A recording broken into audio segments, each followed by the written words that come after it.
Hello and welcome to the Warp Shelf. I'm Frank Duran. I'm Deshaun Vasquez. And today we're talking about E3. Yes. What does that Electronic Entertainment Expo 2021. We're going to shit on it. We're just going to shit all over it. No. You know our podcast. That is not what we do. We try to keep things positive. Try to keep things a little bit positive. Yeah. And with E3, there's a lot every year. There's a lot of people who are like, E3 shucks. Every year it shucks, except then they're there every year lining up to... Or like retroactively, just like, this wasn't as good as this year. Oh, yeah. 2012 was the best year of E3. You're like, shut up. Like, So how long have you been watching E3? Since I was a little kid, because I remember learning about it in Game Informer when I was young and being like, what's E3? When it was not a press event, it was when people went to it, and then they changed it to a press event, and then they were like, oh wait, hold on, no one likes that it's a press event, we should make it a public event again. And then now with COVID, it is back, it is a virtual show. I'm pretty sure it was G4 back at the height of its like popularity that I was able to like watch it for the first time. Nice. I'm pretty sure the first E3 I might have ever watched was when they first like unveiled Twilight Princess. Oh, nice. That's cool. Because I distinctly remember that, and I was still in elementary school at that time. Nice. I mean, I've just been watching it forever because it's one of the reason why everyone turns in, even if they're like, this is stupid and it's always bad, is because it's an unrelenting day of video game announcements. It's so jam-packed. Like there's lots of announcements at any gaming show. But E3 is unique in that everyone kind of brings out the big guns. Everyone kind of is like, here's what we're going to do for the rest of the year. Although in recent years that has started to like tone down more and more as like more especially and more companies because decide not to do it. Yeah, like Sony bowed out of this. Sony's bowed out since like 2016. They haven't been to E3 in a few years now. And it makes...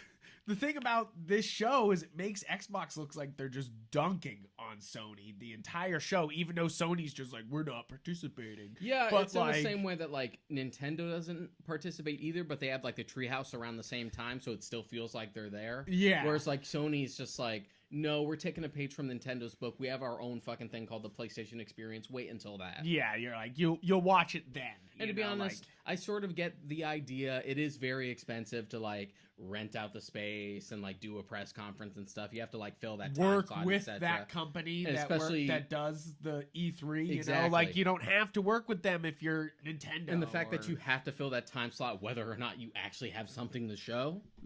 Which is, I think that's the problem, and why so many companies bow out now is that they feel like if you show up to E3 and you show off nothing, that's worse. And it is worse. It is worse. If you show up and if you do what Capcom did, where they go, oh, we're also working on, what did they do at the end of the presentation? They like just put it in titles. I forget what it was. It was like, we're working on this now, and you're just they had started with like Street Fighter 5 stuff. Just like, oh yeah, everyone's favorite Street Fighter. Yeah, you're like, cool, I'm glad we've done this. And then they like showed off Resident Evil 8, even though it's already out. We don't need to see it. And it's just like, but we swear we're going to work on DLC for it. Just that's kind of a given, and it was not worth filling time for. Okay, sure. Thanks for this, I guess. No, it's true. It's one of those things where you're just like, but why? That was like probably the worst one. That's why I'm even having trouble like remembering what else they said, because there was like nothing to offer for that one.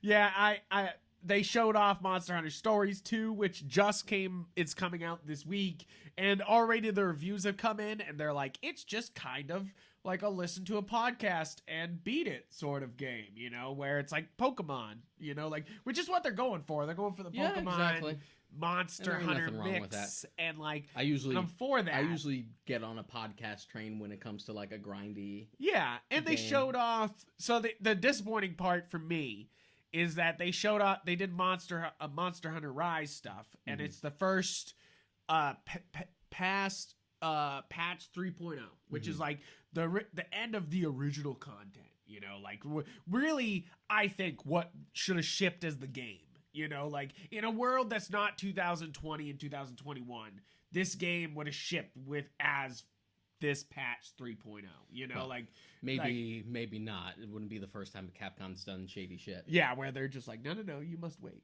and that will get them more hype. But the first one, and it's like they're doing Capcom crossovers, and the first one they choose is another Monster Hunter game. They choose Monster Hunter Stories, which like cool. If you're playing Monster Hunter Stories, that's awesome for you. But for me, who I know I'm not gonna get that game. Like I love Monster Hunter, but I'm not. That's not the branch of Monster Hunter you really care about. No, it's just one of those things where I'm sure I would be pretty addicted to it because it's Pokemon and it's Monster Hunter. It sounds like a good formula, but one of those things where when somebody says right off the bat that it's just like endlessly grindy and just kind of like, oh, yep, busybody work. You're just kind of like, and isn't that already kind of the name of the game for the main series? Yes, but it's like satisfying. So it's like it's one of those things where it's just like I wonder if they could strike that balance. You know, like where it's just like, can you make the Pokemon balance work? You know, with Monster Hunter, which I'm sure they can, but it's of course like very. I beat your Pokemon. You know, like, yeah, it's just like, I got you, beat you, and that's very... But Frank, isn't Fire Emblem basically rock, paper, scissors? You love that. How dare you? How fucking dare you? Get out of my house! We will not diss fucking Fire Emblem in this fucking house. How dare you? I'm not dissing it, I'm just making the comparison. No, how dare you? Terrible comparison. No correlation. It's like when people complained about the combat in Dead Island, even though it's just like the combat in every Bethesda game. That one's actually spot on though. It's like them complaining about Sea of Thieves too. You're like Sea of Thieves is just like, but wait, you liked it with Skyrim, and Skyrim's over there being like, oh, it feels so natural, and you're like, does it though? Yeah, it's so funny like how people are just now getting wise to like some of Bethesda's shit after Fallout 76, to which I'm just like, you're right. But this has been a problem for years.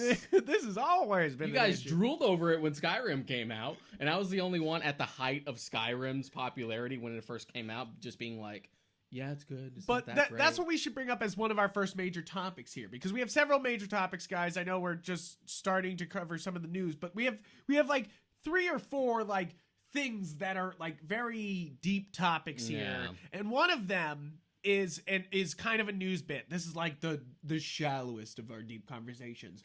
Do you think I think Bethesda having an exclusive with Xbox is one of the biggest flexes in all of gaming right now. You know, like, because they had pretty shitty exclusives before then, you know, like they were sitting there going, but we're the Halo machine. Occasionally we're the Halo machine. A good one, and then even the good ones would eventually just go multi-platform. Like you had Sunset Overdrive, which is a great game, but even then, that's getting a remaster that's going to like multi-platform. You had stuff like Cuphead, but that's also multi-platform now. They kind of lost a lot of their exclusives that make you go, oh yes, you got to get Xbox because there's this on here. And plus, there's also the argument to be had about they're really big about like it'll be on Xbox and PC, which is a good thing, but it also sort of shoots them in the foot because it sort of eliminates that exclusivity.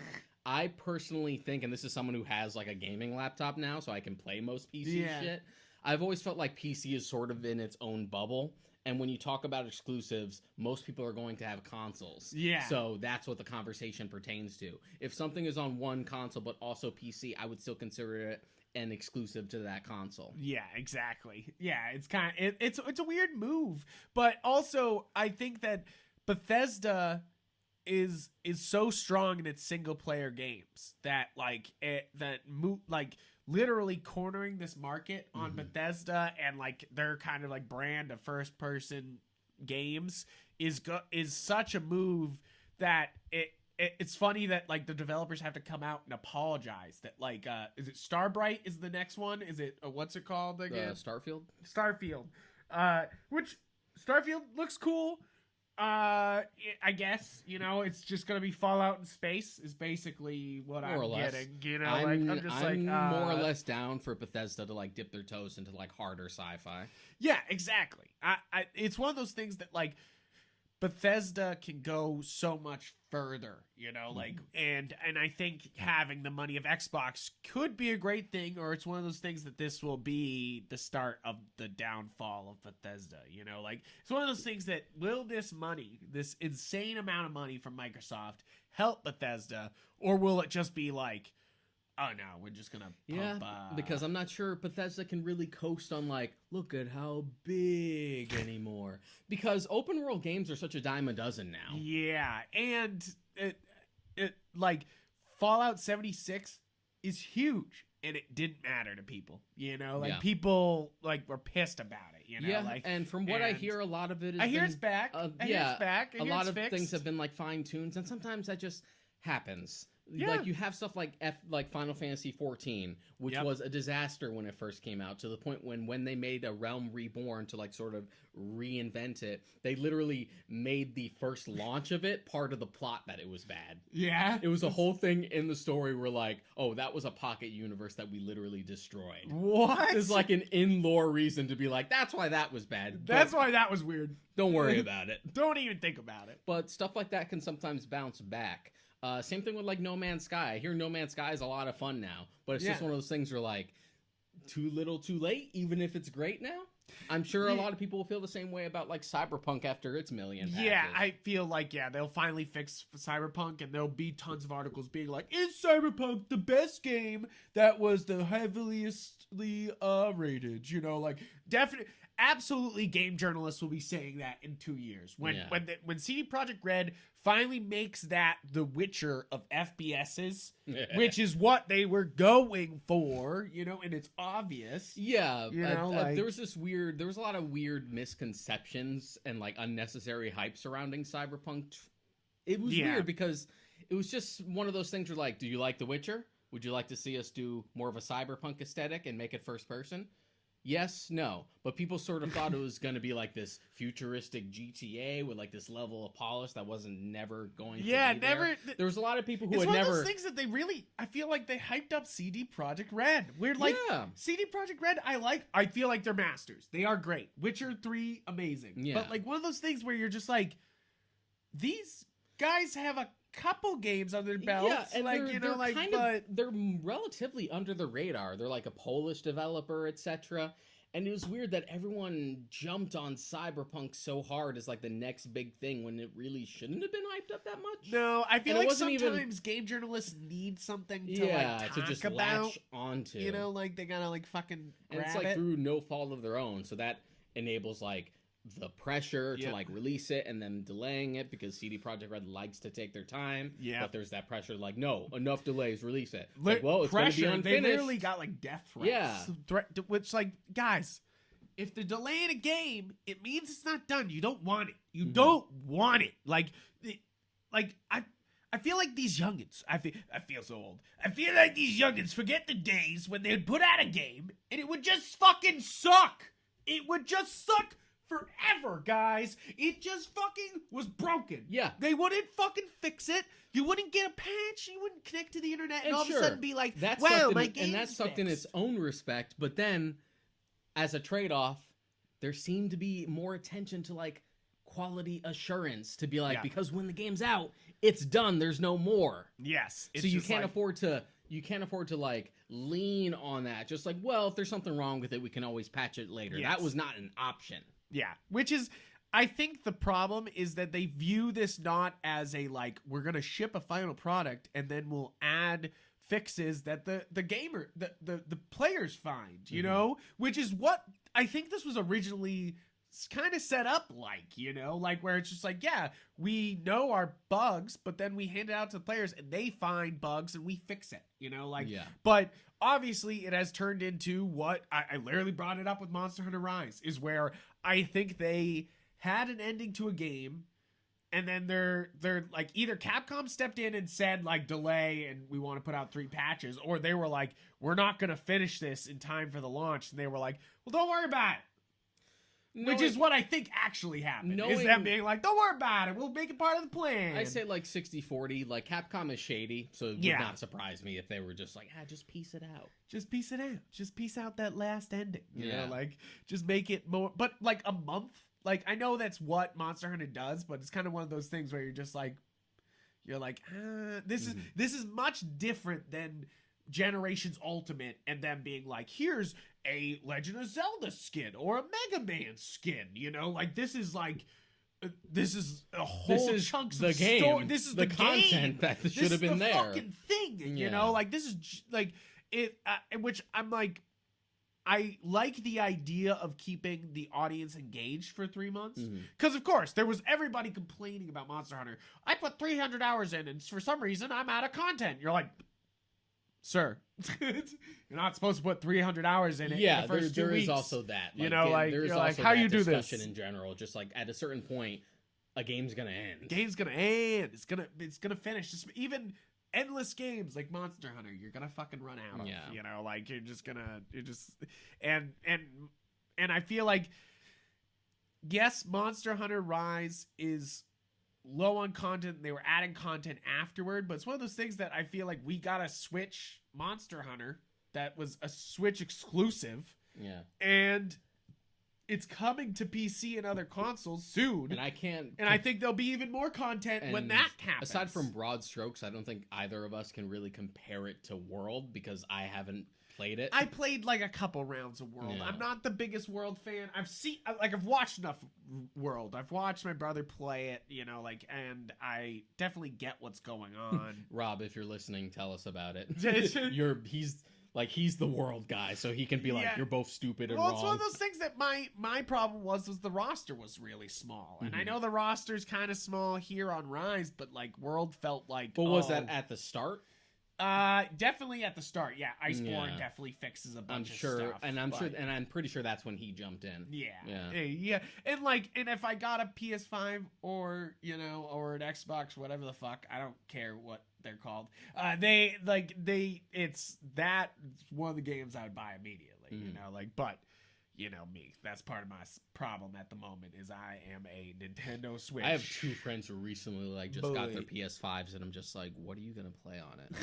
Like, I'm planning on it, but I'm kind of just like pushing it to the holidays so I don't have to pay for it because there's like nothing to play for it right now. Yeah, I think it's one of those things that we're dealing with a really weird launch because already Sony wasn't prepared to have games ready for this. Then you have the COVID delay. Then you have the chip shortage, so you literally don't have PS5s going out. So companies don't feel like they should invest in PS5 games because people don't fucking have PS5s. Yeah. You know, like, it's one of those then weird delays for like stuff that's already in the can, like God of War Ragnarok was supposed to be this year. Yeah. It got pushed back, which doesn't surprise anyone. No, nobody. Unless you're just like willfully ignorant. They're like, wait a minute. Like 2021 was always going to be wishful thinking. I know. It's one of those things that you're just like, please have mercy on these people who had to work remote and also then all of a sudden get back to working in the office just to make these games. These are games, guys. I love games. I love games. I play games all the time. But I think we need to, you know, like sports, you need to take a moment and go, it is a game. It is a game. Like, as much as you can get fucking heated and angry, there's no fucking reason to death threats over delays. To harass developers or voice actors, because that happens There's no reason why somebody should be treated unhuman, and by that I mean, like, inhumanely with crunch time. Yeah. To make games, you know, like, I love games and I love the art of games, and I think that sometimes suffering has to go into art. I think there's something to that. Yeah, but absolutely. there doesn't have to be a suffering situation to make art. I feel like anytime crunch time comes up, it's always blamed on like a single developer. Crunch time has been a thing. Crunch time's forever. In the industry for decades now. It's not, the blame doesn't lay with just one developer. Every single one does it, even if they try to hide the fact. It is a thing, and it's just a problem that's rooted in the entire industry. So the basically that's one of our main topics is, but another one that we'll kind of go through all the games. We'll kind of go through all the games. Another one that I want to bring up is how many of these games on this list are just Left 4 Dead? How many games at E3 this year were just Left 4 Dead? Back 4 Blood at least has the excuse that it was made by them, by you the know, developers. Like, you're like, Valve oh, had no thank interest God. in making a third game, so they just went off on their own to decide to make one themselves. But there's also Redfall, which is just Left 4 Dead. There's also I think Replaced was also one of them. There's just so many games here. There was like maybe 5 of them that are just co-op games that are just Left 4 Dead. And I get it. I think it's just a hunger for that. No, I think there's a hunger for that for several reasons. One, because everyone likes to play games with each other. But the more actual reason is Twitch money, baby. Follow the money. Is that you need games that all the Twitch players can play together and stream on their separate streams. Yes. And then all 4 of them are making money off of your game. And then on top of that, there's also sort of a hunger for like a Valve style game again. I think anyway, so. Because Valve rarely makes games anymore. The last thing they made was Half-Life Alyx, but that's specifically VR stuff. Yeah, right. It's just like, and from what I hear, Half-Life Alyx I hear that was a good time. Apparently it's like the reason to get VR? Yeah, apparently, like, it's the thing. You better get it. It's apparently the killer app. But VR is just one of those things where it's in such an infancy state that I don't want to pull the trigger on it. Yeah, I'm not. As much as I would love to play Beat Saber and accounting VR, I need more than just that. The Oculus Go being $200 it seems like a deal. It's better now. It does seem that you don't need a separate console to fucking play VR, you know, like you just need the Oculus Go and you're good. You don't need a fucking PC. That sounds good to me, you know, but also then your games are stuck on a fucking Oculus VR and you have to deal with Facebook, you know, like you're just like, do I want to do? Yeah, we're not quite there yet. You're just like, But I feel like that's one of the weird things about the show, about the Left 4 Dead thing, is that there's lots of these co-op games that are very specifically for streaming. Like, and I don't think that's a bad thing. Of course. I love streaming. I love watching streamers. And I love a good co-op game. Yeah, I mean, even you, this multiplayer hater over here, you should get a shirt. This is multiplayer hater. It loves fucking co-op games, you know, like if it's a fucking Jason game, you know, like Deshaun's there. I'm just not a competitive guy 9 times out of 10. So if it's something that we can be like, we can work together to solve a common issue, then that's more enticing to me than be like, I am better than you. Deshaun says that until he breaks out a fighting game, and then he's like, I am better than you. I mean, the only one that like really, every time a new Injustice game comes out, that's the one where I'm just like, hardcore, because I love Mortal Kombat, but you added DC shit in it. So that's double the incentive. Double the amazing. And then my other kind of big topic, and we might have another one, I just trying to remember, is... And this pertains to a lot of these games here. So that's why I want to bring it up before we even get into the list of games. Yeah. Is stop it with the cinematic trailers. Stop. Show me gameplay. Show me that fucking ass butt alpha gameplay. Show me fucking asshole looking gameplay and just say alpha footage underneath, and I'll still like that better than your stupid fucking cinematic trailer, which I will usually skip over if I can. I was bringing this up while the streaming was going on, and I was like in Discord in the VC. I wonder what the actual numbers are for how well cinematic trailers do. They do really well. They do really well. I had said that, like, they must do super fucking well because we still keep doing this. I mean, of course, the example is the Halo shorts that they did. And, you know, all the cinematic Halo trailers over the years have all done extremely well on YouTube. Yeah. Millions and millions But that also has the advantage of being an established brand. Right. And a big one at that. Yeah, and I think that's one of the things here, is that big brands making cinematic trailers makes sense because Yeah, you're they like, can afford hey, to. those people, I know them. I like them. Oh, this looks cool. I have faith in all this. Because that's the relationship you're kind of making with people. But when you're putting like a new IP out and you fucking give me a cinematic trailer, I don't know what your game is, bro. Yeah. I don't know what it's gonna be like. I don't know how it plays. I don't know how it looks. Stop.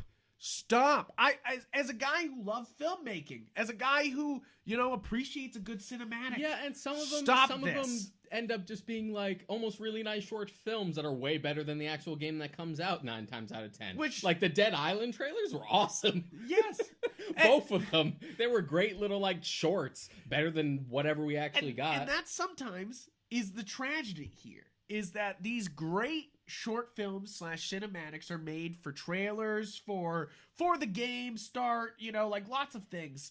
And they are better than what the actual game is. And when you don't show me that, you know, like when you give me a cinematic trailer like that and you don't show any gameplay, I almost think you know that. That's my one problem with kind of almost all of E3 is like I can kind of like feel their trepidation oozing through even the virtual screen. When you do a cinematic trailer, it shows me that you're super early on in development, so who knows how long this will take. Yeah. I had just brought up Dead Island. Do you know that Dead Island 2 still hasn't come out? The trailer for that came out like 6 years ago. Right? You're just like, no. And I mean, talk about somebody who addressed it. You have The Outer Worlds 2, who was just like, yep, we're really early on. They like made the trailer being like, look, we reused art from the last one, you know, like they like point fun at it. And you're like, and that's how you handle that type of situation though, is that when you know how early you are, just fucking say it. It's always better to be transparent than try to be like, mystery box. Here's Bethesda. Here's Elder Scrolls 6, you know, like here's a title. Here's a title. Like that happens all the time where they just drop titles and like it's funny because I think that's an important thing about gaming too, is that games can know a sequel's coming almost immediately. You know, like unlike a movie where it's like, oh, well, this one has to succeed for us to make the next one. When in gaming, it's often like, okay, I made this sequel, and we've already gotten most of the way through the process. They're like, well, green light the next one, baby. Yeah. And they do it all the time, kind of early. Like, especially with the, I feel like Dragon Quest announcements seemed that way this time, where they were just like, we're just going to make Dragon Quest because you guys are going to keep paying money for it, so here's all the fucking titles. Like, I don't expect that for like another like maybe 2 or 3 years. That's usually 12? The timeline for when we get. Is it 12? 12, yeah. 12. Which, dark. I feel like they're like, welcome to Empire Strikes Back, fucking Dragon Quest. Slime is going to say fuck. Slime's going to say fuck. Exactly. I was like, what? I feel like 11 was such like a love letter to like the franchise up until that point. That you just, gotta like, do something traditional, else. Comfortable, the easiest game in the franchise. It's a secret prequel to the entire series. It's just like, we love this franchise. Yeah. It's sort of the perfect one to be like, and now we want to experiment. And I'm not against that. I'm for it too. What do you think of the new remakes that they're putting out of the Dragon Quest? You're the Dragon Quest fan. That's what we're asking. Yeah, I've played all the like main series games and a few spin-offs. Like, I love Dragon Quest. Nice. I don't care that it hasn't changed. And apparently neither does Japan. Yeah, all of Japan's like, I don't give a shit, bro. I've brought this up before, but this is actually a thing. Dragon Quest is so popular in Japan that they had to change laws and make sure that Dragon Quest only comes out when a new one comes out on a weekend. Or like near a weekend, because there were record amounts of kids who would skip school and people who would call out of work because the new Dragon Quest was out, and they would just go home and play it. And that's how fucking big Dragon Quest is in Japan, right? And like it's huge. It's hard to describe over here because that's not really a huge thing over here like it is over there. Yeah, like it's in the same way that like One Piece is gigantic over there, but over here it's just like, it's One Piece. Yeah, people are like, oh, that guy who likes One Piece, you know, like exactly. Instead of, oh yes, the entire country loves One Piece. I'm experimenting with 12, and for an HD 2D remake of 3, I'm also down for that. Yeah, I'm basically totally Octopath has sort of like started this trend, and I'm down for it because I love pixel art. Yeah, exactly. It is that like I know that there's supposed to be 3 games that are like Octopath like made by Square Enix, Mhm. 2.5 made by the Octopath Traveler Studio. Yeah, Triangle Strategy is the next one. I played the demo for that. They It look was super great, good. but of course somebody else was going to be like, well, that's a great fucking idea. Like, Yeah. you know, like, and I'm glad And somebody is. they had already experimented with that anyway in Dragon Quest XI S, because it has a literal 2D mode Yeah. where you can play the entire game in 16-bit. That's so and wild. it's nuts, and the game changes because of that, because there are certain things you can't do when like rolling it back that way. So it's just Wow. one of those things where, like, when I feel like playing 11 again, I'll do it in 2D and it'll be a different experience. That's wild. I love that. That's amazing. But yeah, I mean, basically, cinematic trailer. There's a bunch of cinematic trailers here, and every single one of them, I'm gonna say it, that this was. It's almost a waste of time, guys, because basically you're just giving me a title drop, and I'm gonna fast forward. I did that like a title drop or a proof of concept, right? Yeah. Like which I'm fine with. I'm fine this with is- because it it's- happens in film where they hand out a short film to be like, oh, should I make but this this is longer something that film? you but this is something you present to investors. You don't usually show a proof of which concept 9 times out of technically 10 is to audiences. us, though. Yeah. That's like technically the thing about film and games is that the true investors are the audience. So you have to win them over even really early. So that way the pre-orders come in, the hype comes in, people buy toys, you Yeah. know, like you have to win them over so early And- with movies and games. It's so funny when you see projects like that like have such a hard push and then there's no audience for it afterward, like Yeah. something like Battleborn. Oh yeah. Remember when Battleborn was coming out? Sorry, guys. Yeah, Sorry, sorry about Battleborn. Sorry, Battleborn. Anybody who was like, "Yay, Battleborn!" I watched this whole little documentary on it's like AG's Esports. I forget what the YouTube channel is. Sorry, but they do a whole like, what happened to Battleborn? Like, and I loved watching it because it's just like something I lived through. Are you talking? and then- Are you talking about the literal show What Happened? No, I Okay. know what Yeah. Matt Muscles does. Yeah. Yes, I know him, love him. Follow him on Twitter, like all his shit. He's hilarious. And I think he's great. But But Battleborn, it's sort yeah, of is a- one of those sad like. It's sort of a tough thing because I think another thing that people forget is that unlike other mediums like film, especially, games take so long to make. Yes. You're at least looking at a 4 to 5 year minimum. Yeah, and I think this leads into another weird topic is that games take 5 years to make, and so do these Pixar movies. Mhm. And for some reason, Disney Plus is just like, here, have Luca. Here, have Soul. Here, have fucking every Pixar movie we've made recently. You can't have Raya. That's a Disney movie. Yeah, it seems It's like so it's weird. weird because it seems like they want to dump all the ones that seem like they actually have something to say. Right? Like, I But feel then, like like- Luca and but then, Soul like- are some of their most personal looking But films. then they're like broader appeal ones, to be honest, kind of appealing to the usual fan base / lowest common denominator. Like Raya. Not to sound condescending. Those are the ones that get because like the big it's pull. an action movie. Yeah. That's why it's gonna have the biggest pull, you know, like that's But why. there's something to be said. I mean, Soul is one thing because that is a very personal one, but like Luca pushing like the LBGT stuff, and that's the one And they just decide pushed to dumb. Disney Plus. You're like- It felt like that one should have been a theater run and a Disney Plus run, same as Black Widow, same as Raya. Well, it's so weird that we they just couldn't- were like, we have Luca, we did this, but we can say to the gays that we did this. But if the gays ask, we didn't put it We everywhere. can't put that in theaters, Frank. How are we supposed to edit it for China?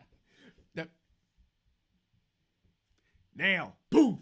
Like, is exactly How are it. how are we supposed to show like a scene, like Uh, 2 second snippet, fucking second. it's like of just people loving each other that we can't just quickly edit out for foreign markets? They're like, can't do that. You're just like, that would give people ideas. Ugh. If people see gay things, they do gay things. That's a proven fact. Proven fact. Proven fact. You catch it. Everyone knows there's more Ridiculous. gays now that they made Flu in Beauty and the Beast gay. Everyone knows there's more gays because of Flu.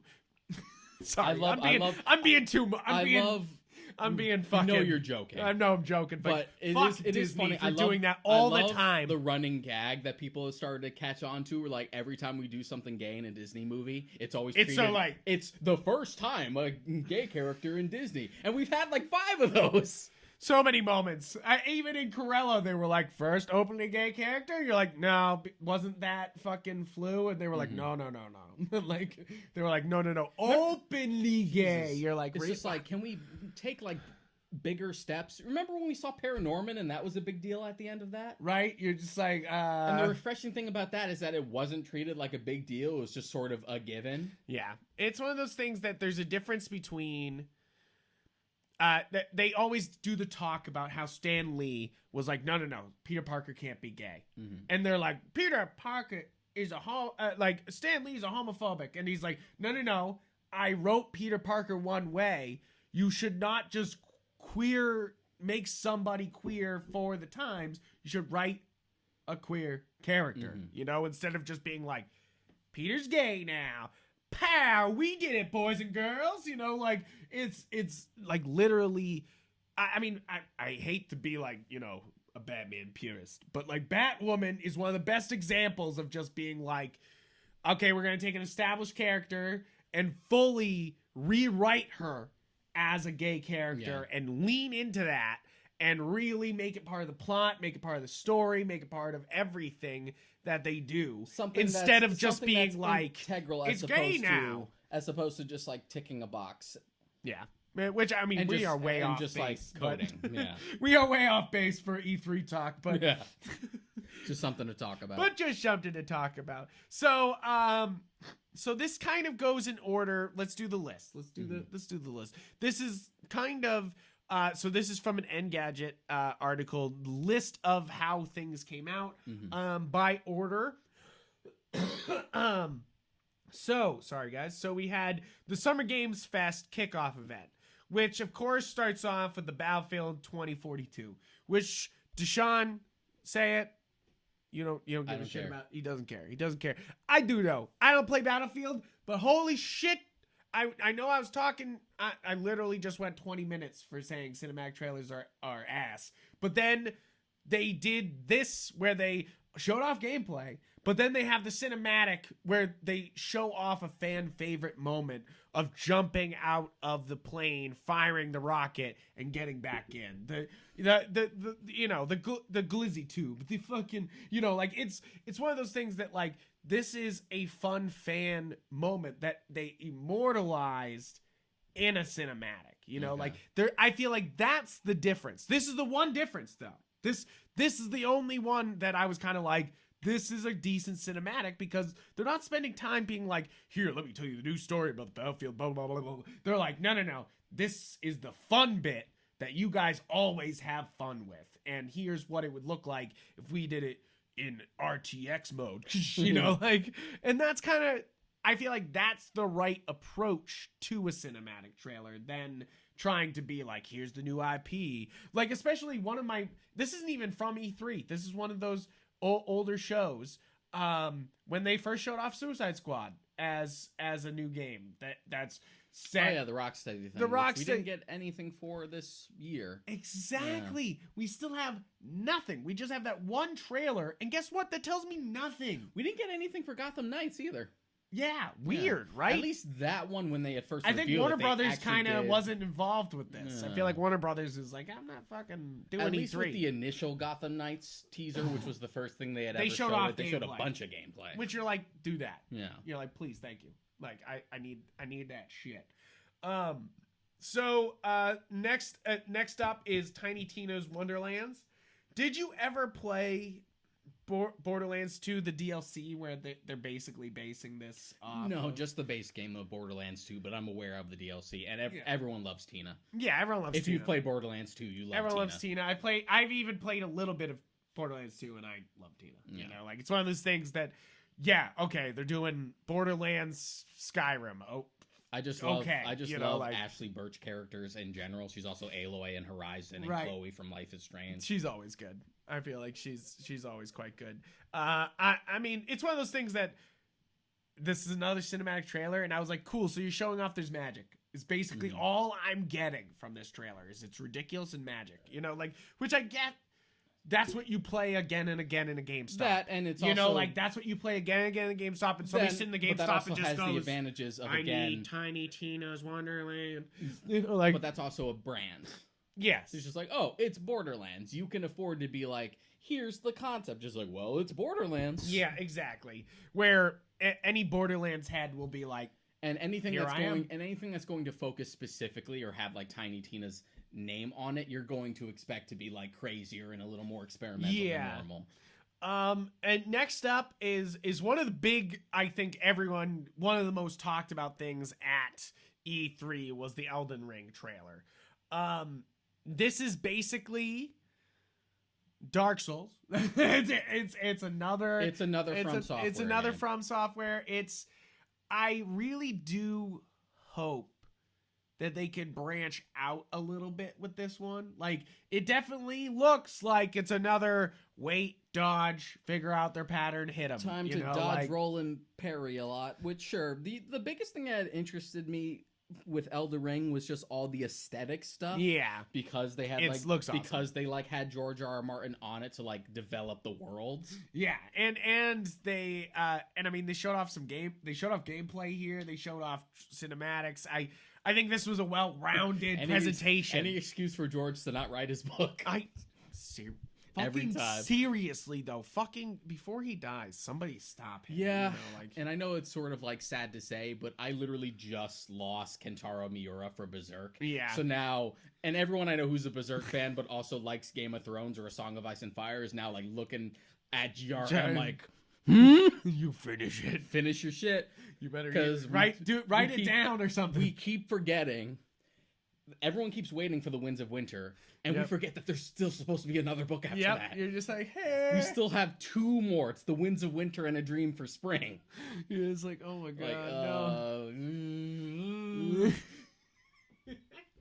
Yeah, but he's like, no, I'm gonna write the new Dark Souls game, and you're like, okay, George. Like, damn it. I know, and he's like, I'm gonna work on the Game of Thrones prequel show.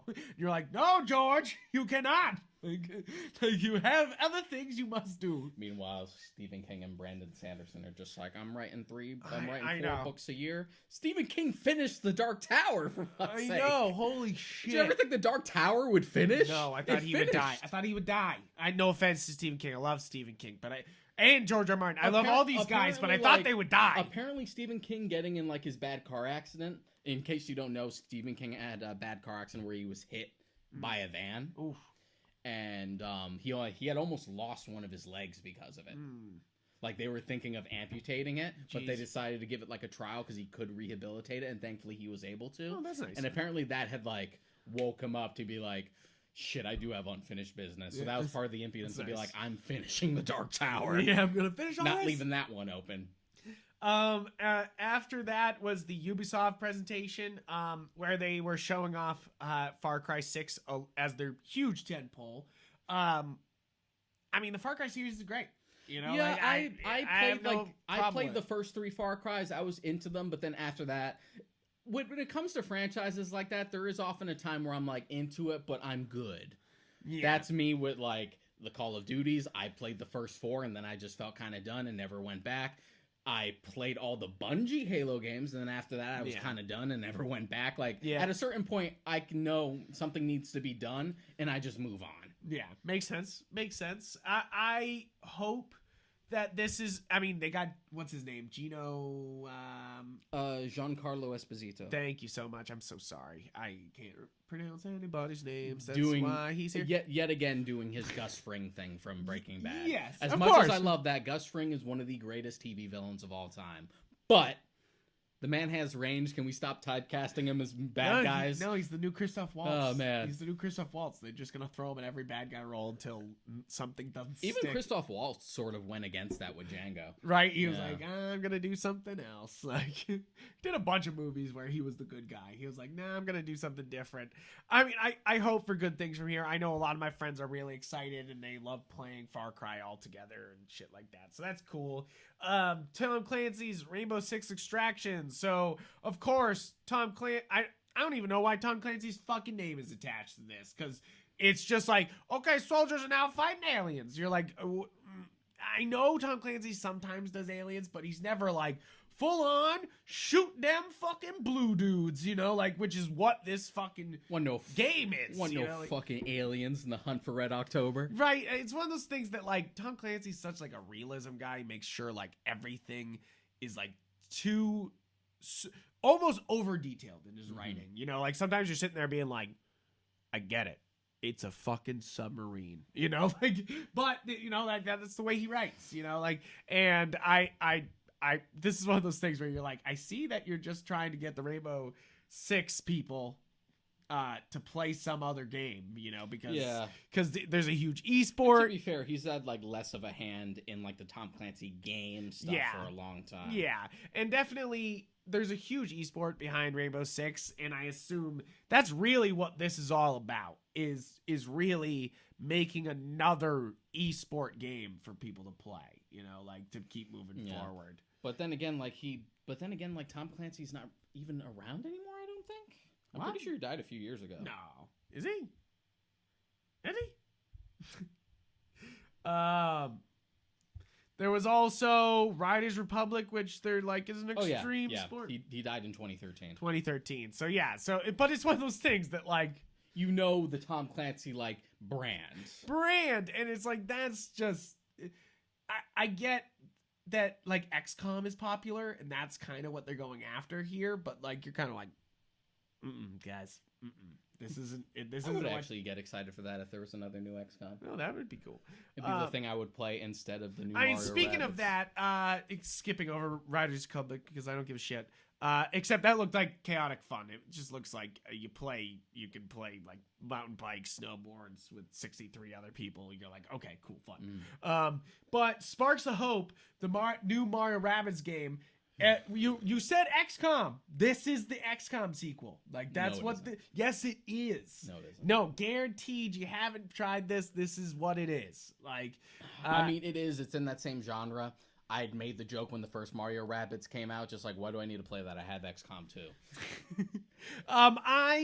So I'll tell you the truth. I never beat the first one because it fell into my least favorite strategy game problem where it won't let you play the way you want. You have to play exactly the way the game wants you to, or you lose. And like sometimes that's fun. Sometimes it's like, oh, I gotta, get to this right spot to make this happen and stuff like that. But like Mario Rabbids was like constantly like, if you peek your fucking head around this corner, I'm gonna fucking shoot it off. And you're just like, Jesus Christ, I thought this was a kids game. Like, I was supposed to be able to strategize. And they definitely have like an easy mode, so like you could just be like, it's kids, get through, like. But I was trying to just play, and it kicked my ass. Yeah. And they've definitely promised with this next one that you'll be able to be more fluid is what they're kind of showing off. I just hate the rabbits. I know, but I'm not I don't alone really in care. that. Like, I love the Rayman franchise. That's my thing. And the Rabbids took over the franchise for like 10 years before we had gotten Rayman Origins and Legends, and now we're like back to square one where there hasn't been a new Rayman in 7 years. Yeah.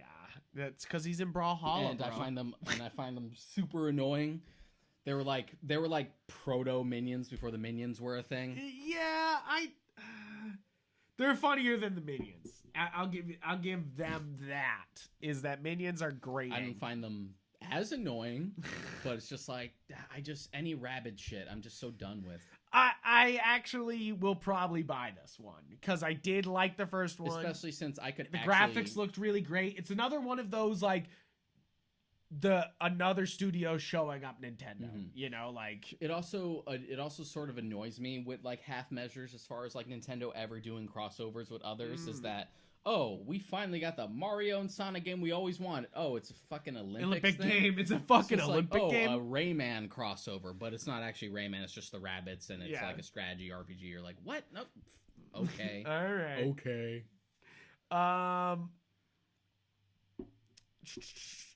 What did they show off? There's like a Avatar thing. Yeah, Frontiers of Pandoria. We gotta drum up hype for Avatar Avatar 2. 2. It's happening. We swear. And we swear to fucking God.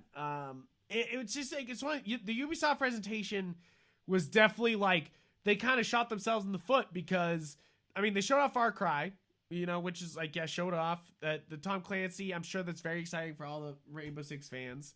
But the Mario Rabbids they revealed like Nintendo leaked it last week. Like before E3 even happened. I mean there was like every time I go into a Ubisoft conference, I want 3 things. I want Rayman, which they won't give me. I want a new South Park game, which I'm sure will happen at some point. And I want Beyond Good and Evil 2, which they still haven't shown a goddamn thing for. Yeah. It's kind of like one of those things that they could have been like in one more thing and then shown off that. They could have even shown more of the like Prince of Persia: Sands of Time remake, which we could use more. They showed alpha footage of that last time, and it looked really bad. Yeah, and you're like, ooh. So next up after Ubisoft is Xbox. Now, when you start talking about Xbox, you start to go into the conversation of everyone's favorite conversation: who won E3? Who won E3? And, like, it's always who gets the most attention, who gets the most pre-sales, that type of thing, who really edges out who won. Yeah. But, like, also it's, like, fan favoritism. Like, oh, they did such a good job. That, and it's also a matter of, like, who had just the most engaging conference. Which one didn't overstay their welcome, and you felt like they each all had something to say, even if you don't care about anything they showed. And Xbox and Nintendo are obviously the top 2 contenders here. And a lot of people said that Xbox took the win here because a lot of people weren't excited for Nintendo. And you know me, I say Nintendo did it. They fucking won all of E3. But Xbox did come in with a kind of strong presentation here. I would say that Xbox probably had the best conference just from a like out, here's what we have, this is good incentive to actually jump on that boat, whereas like Nintendo was a little more mild, but there was something for everyone there. Yes. Basically, the Xbox start basically shows off Starfield, which we already talked about a little bit, which, I'm excited for it, but, we'll see. Of course, they showed off Forza Horizon 5. They love showing off Forza games. They're like, yeah, it's our best graphics. I don't know if you've ever played a Forza game. They're beautiful. They're really good. They're beautiful. Yeah. The few times I've been able to play it on like someone who has like an Xbox One or something, I'm like, these are really good games. I just don't have the console to play them on. If they were multi-platform, I would probably buy them. Yeah. The big punch for this, there was 2 punches here for Xbox, and I think that's what most people loved about this conference is the one that they're releasing 6 games in 6 months, and they like put out the fucking calendar, and it's so just like very much like this is what we're up to. This is what we're showing you right now, and you'll have your hand on it very soon. And you're like, hey, that's cool. And then the other punch is that they were like, yeah, Halo Infinite's multiplayer is just gonna be free. And I mean that's they showed off Halo Infinite footage. They showed off multiplayer footage for the free announcement. And it's one of those things that I know, again, you don't care. But there is something to talk about there. Yeah, is that I think this is a huge precedent set by a big studio releasing their multiplayer, their most popular part of their game. Is free to play, and it shows that they're confident enough that like people will buy a campaign separately, which I guess we'll see how that goes. Yeah, but it's one of those things that it's going to have to be like a 9 or a 10 in most magazines to sell the way they think it's going to sell. But it also concerns me because free to play is always a loaded term. It's convenient at first, but it's also the easiest way. I assume there's going to be like a season pass. Yeah, and it's also the easiest way to be shady about microtransaction shit, which they already did with Halo 5. Yes, exactly. Halo 5 was real bad. They were like, here's a little bit, here you go. Okay, you got that color. Try opening more boxes. Yeah, Halo 5 was very shady. So the fact that we're going free to play with the multiplayer just opens it up because then everybody says, but at least it's free. But at least it's free. And you're like, shut up. Yeah, but it's free with asterisks. Free with huge asterisks. But I assume it's going to be like Fortnite or Apex Legends, where none of it's like pay to win, of course, because it's a free to play game. They don't want to make it behind a paywall, you know, like they want you to, you know, keep playing. Yeah. So, and that's basically the formula. And that's kind of what I think is going to happen here is that Halo saw Fortnite and was like, that's exactly what I'm going to fucking do. You know, like that's exactly it. You know, like Rob and I had a similar conversation about this yesterday, actually, or like during the E3 stuff in general the other day. He had said he is actually surprised with how like Minecraft, as popular as it is, that it hasn't gone free to play yet. It is surprising. Yeah, it is surprising that because it gets so cheap on platforms. Your phone, it's $5. You know, like, and on other platforms it's 15 or 30, and it's kind of wild that they haven't just gone free to play and just let you go wild with it. But the thing is, they're not having player problems. That's why they haven't done it. And there's advantages and disadvantages when you make that transition. Yeah, I think so too.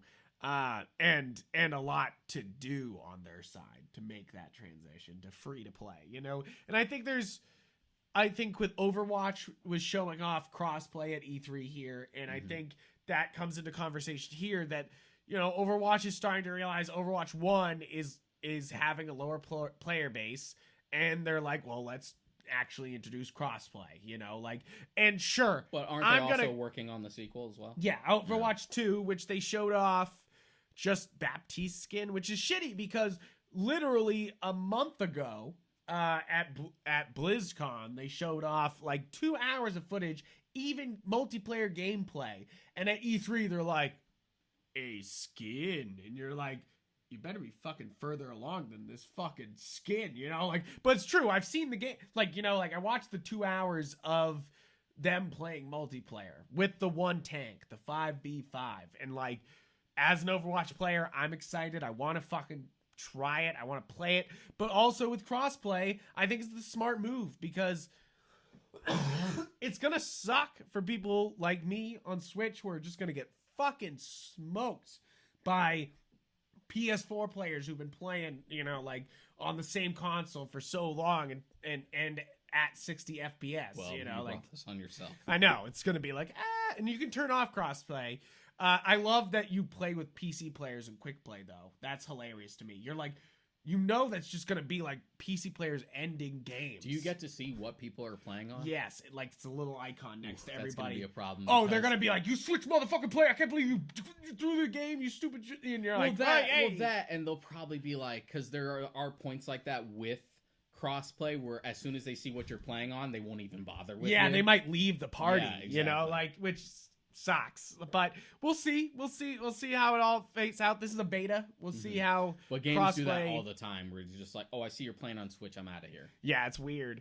And I hate that shit because you're just like, I'm fine, I swear. Like, wait till I stop playing the game. Like, but I'm excited for that. But they definitely had a very weak E3 showing where they like didn't even show off gameplay or anything. They were just like, hey, Overwatch 2 exists and here's a skin. Out, you know, like, and you're just like, gee, what the fuck was that? Also, fuck you, Blizzard, for buying Vicarious Visions. I know, right? You're just like, no way. So more of Microsoft and Xbox. Psychonauts 2 was everybody's winner. That was the only thing I was excited about. That was the only thing that actually like got a rise out of me. Just like fucking finally. Yeah, I mean, this is one of those games that has been on hold forever. So damn ever. Is 2005 the original game? When was the original game? I think about that. I think that. So it's like one of those things that this was a long time coming. Yeah. So there's lots of high hopes for this. I hope it's good. It looks good so far. It is going to be a timed exclusive for Xbox and then hit multi-platform after the fact, which I think it's smart. Are usually about a year, so it's not going to be too bad. If I get impatient about it, I'll just get it on Steam.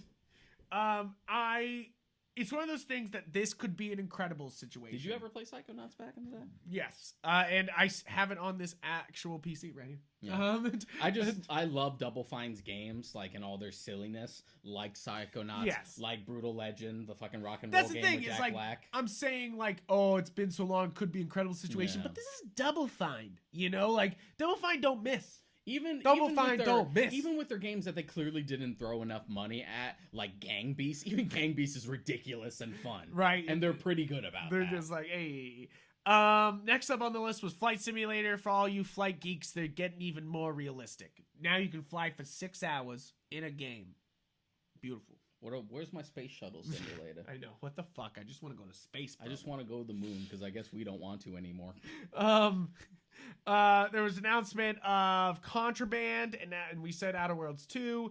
And the Susanna Sacrifice Hellblade 2 sizzle reel was shown off, which I bought that on Switch. It's supposed to be one of the most beautiful games on Switch. I haven't played it yet, but you have played the Hellblade. Yeah. It looked good.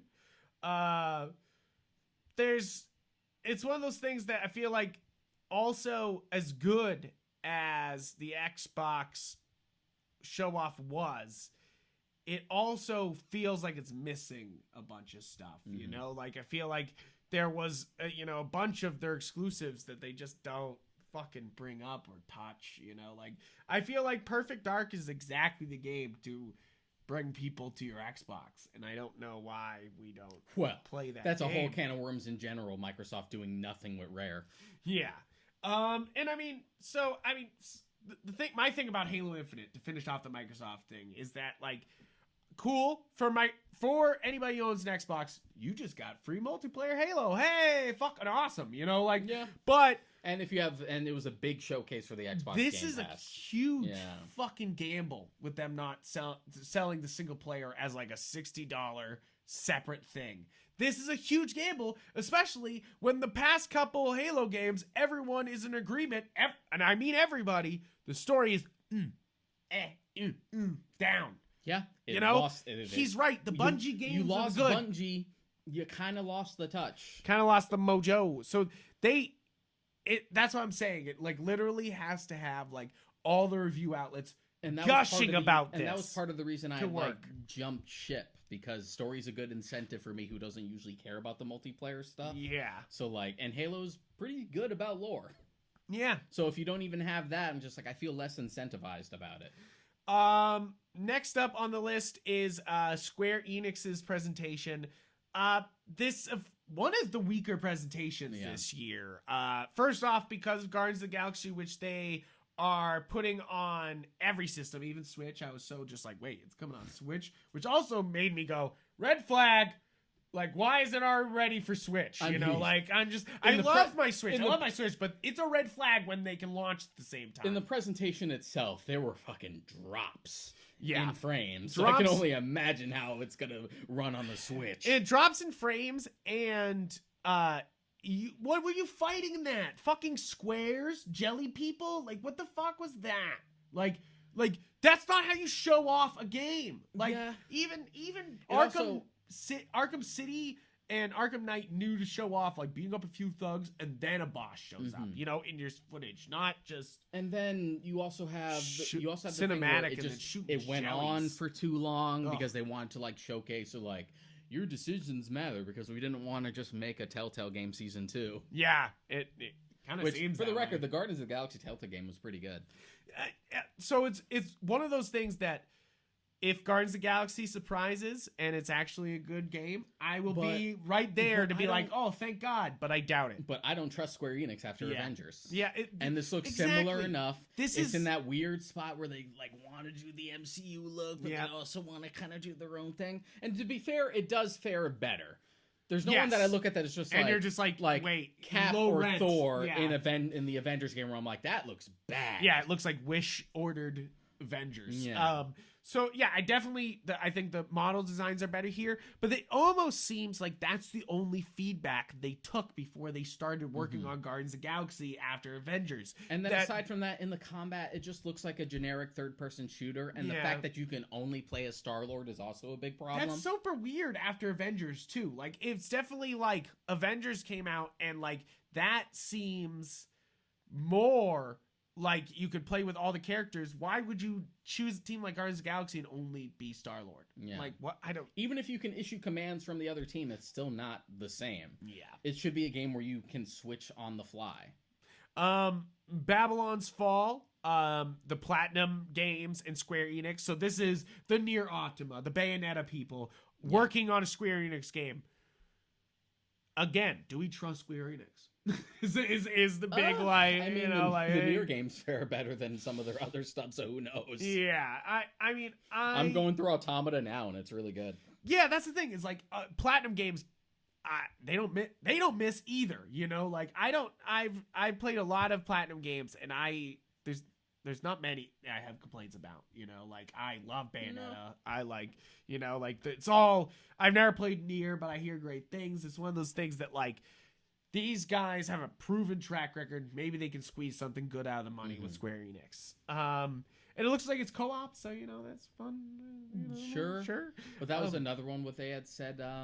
What did they say that like made it concerning? They didn't say it was free to play. They said something else. Season pass, something like that. You're just like, wait a minute. But it'll have a beta, which is nice. So that beta will be coming soon. So the big meme of E3 was chaos, because Strangers of Paradise, Final Fantasy Origin, which of course, what a title from the Final Fantasy guys. Somehow they lengthened the title of Final Fantasy games.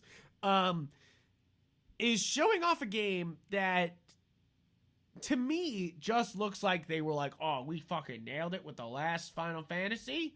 Let's go. And you're just God. Like, and I know every one of the fans are like, wait, whoa.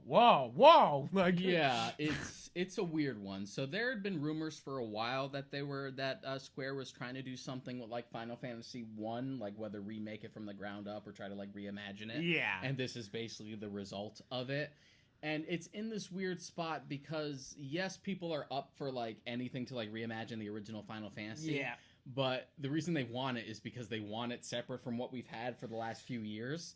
So to sort of inject Final Fantasy 1 shit with the like worst parts of like modern Final Fantasy and aesthetic. It doesn't even look like Final Fantasy like 7, where the combat's like, oh, kind of engaging. It's like, no, it looks different. And then from an aesthetic perspective, even though people made the joke, oh, it looks like 15. 15 still had unique character design. Yeah. It didn't just have a dude in a t-shirt. Yeah, this is definitely... People kept making the jokes just like, it looks like they just took a Hot Topic employee and like isekai'd him into FF1 for some reason. Seriously, this is almost a joke parody of a Final Fantasy game. It's like, it's really weird, you know, like where they're almost making fun of themselves with this character design. It's just kind of like the worst aspects of like Nomura, like modern Nomura, which just bothers the hell out of me. This is the only part of the whole show that I like, though, is that Life is Strange, True Colors, and Life is Strange, the original, are coming to Switch. And they're, you get True Colors. So, like, it's I'm down for it. It's weird that they emphasize just the first one and True Colors. I'm like, does this collection have Life is Strange 2? And they're like, no. Does it? Because you guys are showing nothing for Life is Strange 2. Life is Strange 2 is good. It's really fucking depressing, but it's good. But it's hard for me to, like, care about that one too much because they had already shown off both the collection and True Colors already ahead of time, so they didn't really show anything I hadn't already seen. I mean, I'm just excited for a Switch. Yeah, you know, I've heard great things about these games. I've never played them. It sounds good for me. Interesting part about this show, they announced, not really showing too much of it off, but pixel perfect remakes of Final Fantasy 1, 2, 3, 4, 5, and 6. So not 7. But all up to 6. Pixel perfect. Yeah. We'll see. Okay, I have mixed feelings about this. Yeah. Because one, they didn't show enough. Yeah. And two, they are emphasizing like, oh, it's pixel perfect. It's not going to look like the shitty fucking mobile ports that we did that we ported to Steam. Which is the main problem here. You're just like, wait a minute. We like changed the models completely and they just look sterile and garbagey. But instead of going back to the original pixels from each of the original ports of those games, they are making new models. Yeah. And for the most part, there's sort of like this middle ground where they're sort of halfway between the shitty mobile ones, but also the original pixels. Yeah. And mileage sort of varies for each. So it makes me wonder like how much nothing for this. So it makes me wonder how much other changes there might be. And plus, it was also stupid that we have a collection for this that's only on PC for right now. Yeah. This is something you should be pushing for consoles. And it's also on Google, so it's mobile. Like Because it's on PC and and mobile. And you're like, and as what much is as going I on and here? as much as I hate like the mobile ports of most like old RPGs because they always turn out like Yeah. garbage, it's already accessible there. Yeah. You can already get it. It's not a good version, but it's there. Something like a collection for the first 6 games should be a console push because they're not available there. Yeah, it's and especially weird. because you push like the remastered port of 7, 8, 9. It makes sense to be like, okay, here's the original 6 that you can finally get for the first time in a while. If you don't have a PC or if you don't got or if you don't want to play on a phone. Yeah, it's so strange. That's why the Square Enix one gets the lowest grade out of all of us. It's just kind of one of those ones where like it's got some highs, but most of it is very I still say low Capcom and was weird. worse because Capcom just had nothing. Yeah. I don't even know if Capcom's in this article. I don't think they talk about PlayStation, but not Capcom, which is weird. Yeah. But I feel like that's one of those things. Yeah, that Square just Enix wasn't really bringing much. No, they weren't. And you're just like, what the fuck? All right, so I mean, that pretty much sums up Square Enix's weirdness. Next up is Nintendo. So Nintendo, a lot of people think they won here, and a lot of people I talked to were like, that's a really lame E3, and as somebody who watched all this, I was like, no, this was an E3 for everybody from Nintendo. You know, like there was one thing for everybody. The Treehouse here. was pretty like broad and spread out. Yeah. I feel like it ticked a lot of boxes for like different types of fans. It's true. It's one of those things that, yes, it was not all your favorite franchises all lined up in a row, releasing game after game, which is what everybody expects every time for some reason. Yeah, it wasn't a direct that like I was frothing over the mouth for, but it was just like this one felt just so balanced. Yes, it really did. There's actually a lot of great games here. Well, they opened immediately with the Smash thing. Yeah, so they open up with Kazuya from Tekken is the new Smash character, which great, cool, more great. Fighters. Yeah, in a Tekken fighting representation, I'm all for. I'm surprised that they use Kazuya instead of Heihachi or Jin. Yeah, I was surprised too. They're in the background of the fight, of course, but it's one of those things that it's funny. It's like Sakurai's not Sakurai. Who's making Sakurai is kind of like sealing Smash Brothers Ultimate as the end of all fighting games. You know, like he's like, no, I'm taking all your franchises. I just love that they come in here and then they play like my franchise. It's going to be yet another character where Smash fans are going to have to learn how to play a fighting game again, just like with Terry. It's true though. They were like, stop releasing characters. And you're like, learn it. Quarter circle. What? Just like all this is just like foreign language to people who only play Smash, and that makes me happy. Oh, I love it. So one of the ones that I really loved that everyone kind of brushed off and I was kind of like, why is everyone brushing this off? This is one of the best Switch announcements we've had in a while. WarioWare Get Together. Like, what the fuck? Why wasn't this a launch title? Why wasn't this should have been 4 years ago. Here's the thing. Like, fucking launching with the system. I like the WarioWare games. They've been portable for a long time, and it's nice to finally have a console one.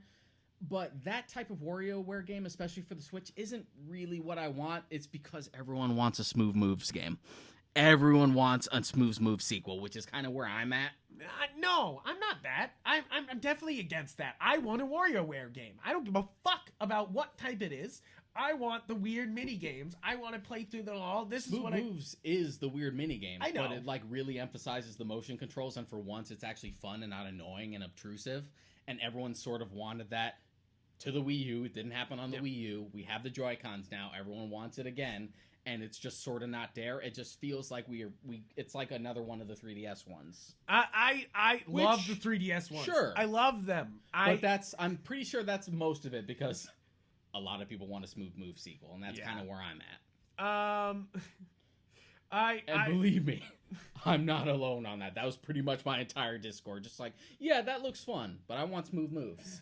See, that's the thing is I wasn't like that. I was like, man, I love WarioWare, and I'm so excited that they finally were like, yeah, let's give the WarioWare on Switch. I'm not against it, but I love the 3DS games. Fuck, I don't give a fuck about any of you. I don't give a fuck about any. No, I don't mean it. I mean, you're in the minority. I like you guys.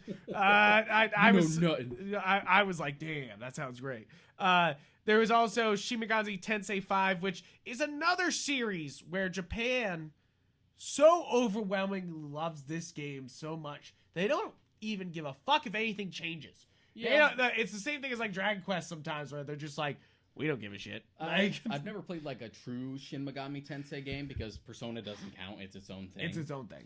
So, but looking at 5, it doesn't really seem to like interest me all that much. But I'm glad that pure Shin Megami Tensei fans get to have it, because I'm sure they feel the same way about Persona that I fucking feel about the Rabbids, where it's just like, sure, do your own thing, but can you give me like a real Shin Megami Tensei game? Can I get a fucking real Rayman game, please? So them getting their own thing after years of just like Persona 3, Persona 4, Persona 5, sure, I'm glad that they have it. Exactly.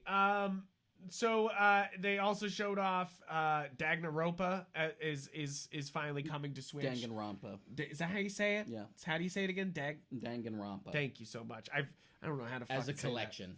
Yeah, which for somebody who's never played any of those games, which I'm sure is a lot of people, I was like, hey, that seems nice. You know, like a bunch of friends who have, but I also hang out with a bunch of weebs. Yes, that does change the audience. Yeah.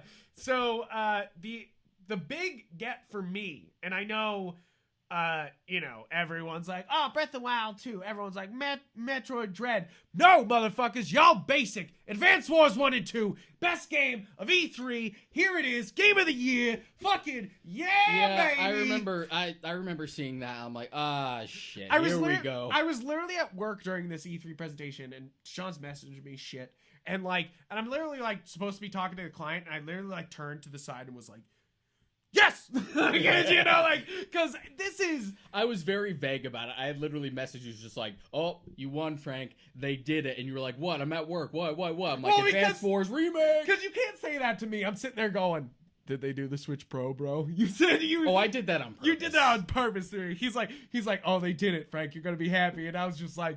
Oh man, they did the Switch Pro. I'm actually glad they didn't announce it just to make you mad. I'm tired of hearing about it from you. Too bad. You're gonna hear about it again. No, I'm just kidding. We won't talk about it here. I don't think E3 is the place to show off hardware anyways. You know, like, I mean, there was years where they've shown off hardware at E3, but like it's better for like console launches, but for something that's just like, it's the same thing, but a little more powerful, not so much. I think Nintendo's waiting for something a little bit bigger to show off the Pro. If at all. If at all.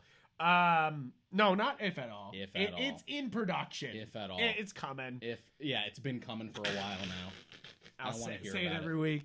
But seriously though, Advance Wars 1 and 2 Reboot Camp, this is the games that like Legend of Zelda and Advance Wars are the games that made me the gamer I am today. You know, like they and Pokemon, I would say, are the games that like as a kid, I played them on my Advance, I played them on my Game Boy, and they fucking made me be like, oh my God, I love games. Like, this is amazing. This is incredible.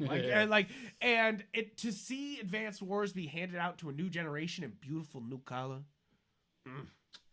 Thank you. The only thing that I sort of miss about it is that because they're going 3D, you sort of like lose that like beautiful pixel art. Yeah, I do own a 3DS with the advanced cartridge, and I just put it in, and I see that 2D. You can almost make it look sterile because when you make that like jump. Yes. And there's still like, you still do have like the animated sprites as far as the actions are concerned, but like the tanks and stuff are 3D. I agree. I think you can lose. We'll sometimes lose some of its charm that way. I think this is a direct correlation to a game that wasn't brought up at all at E3, but Disgaea 6 comes out on the 29th.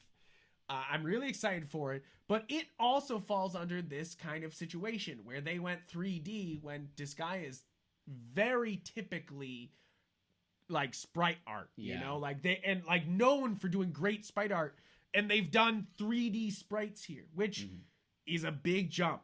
It's like 5 felt like they were perfecting the sprites and they look gorgeous, and I'm playing 1 now, and they look, rougher, but they have those like really fun moments of showing their facial expressions. 6 has moments where they feel stiff, and I'm hoping that was just the demo, and we'll see some more liveliness, sometimes, and better graphic performance.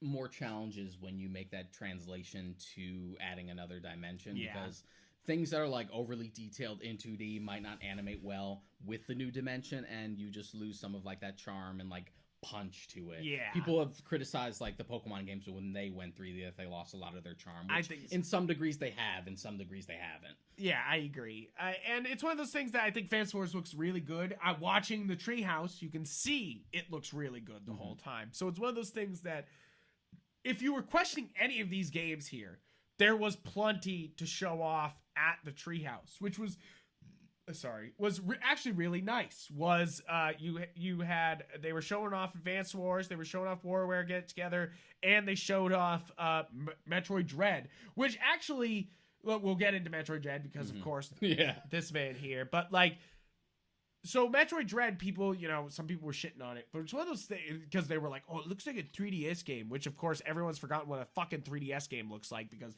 this does not look like a 3DS game. Yeah, it's like the people, they're the same type of people who anytime they see like graphics that seem like they're a generation behind, say it looks like a PS2 game. I'm just like, I think you guys forgot what PS2 games looked like. Right? Like, you give them a fucking Resident Evil or clip, every time like a movie has like bad CG and it's just like it looks like a PS2 cutscene or a PS3 cutscene. I'm like, are you sure? Are you sure about this?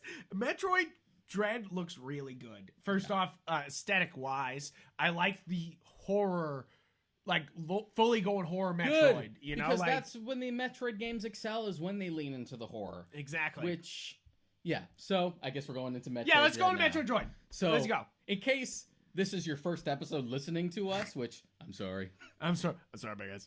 But I had a Metroid kick for a while.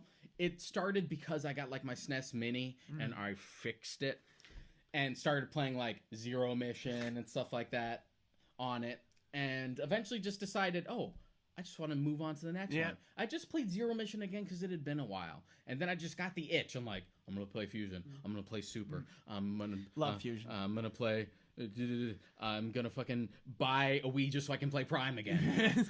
And it just went on and on and on. And now it's sort of to like slow down, but now Dread has been announced, which is funny because the last one I did play was AM2R and then Samus Returns, so I could compare the two. I also love that it's funny because they're like Metroid.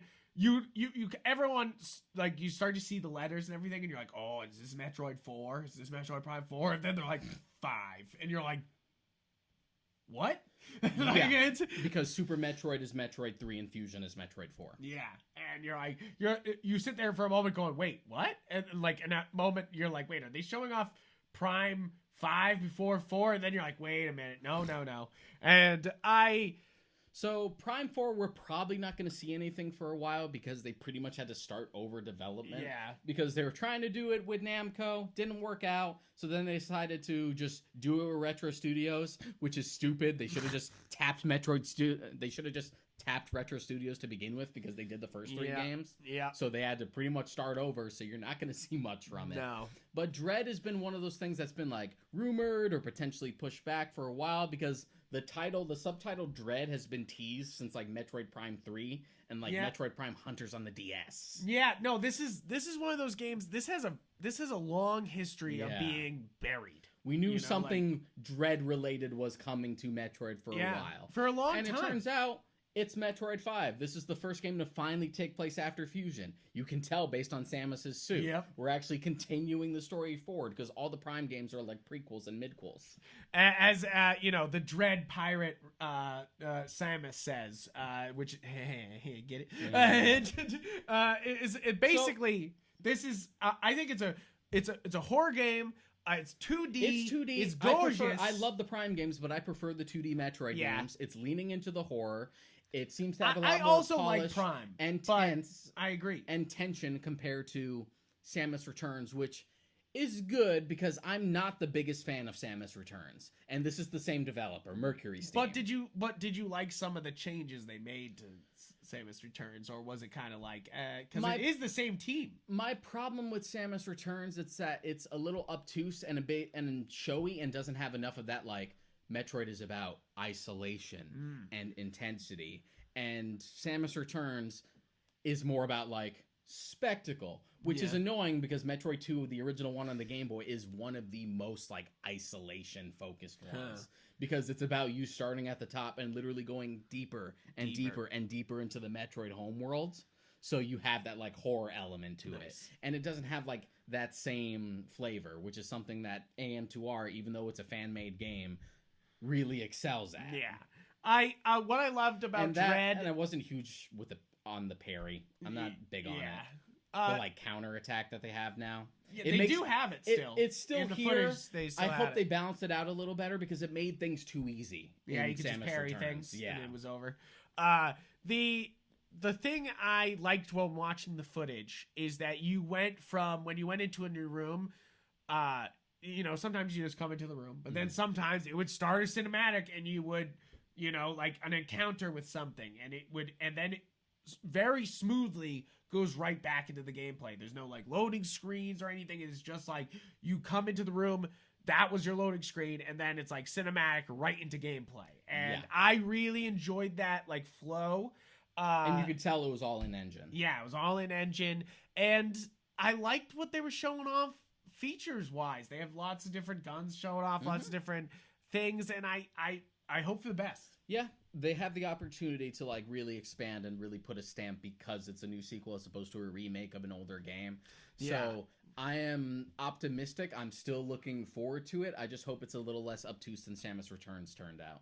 Yeah, I'm excited. I'm excited. Yeah, basically yes. Please make 2 Metroid games at the same time. Yes, is basically my thought process behind it. Fusion and Prime 1 came out the same day, right? So it's like you had two like different flavors. Go hard.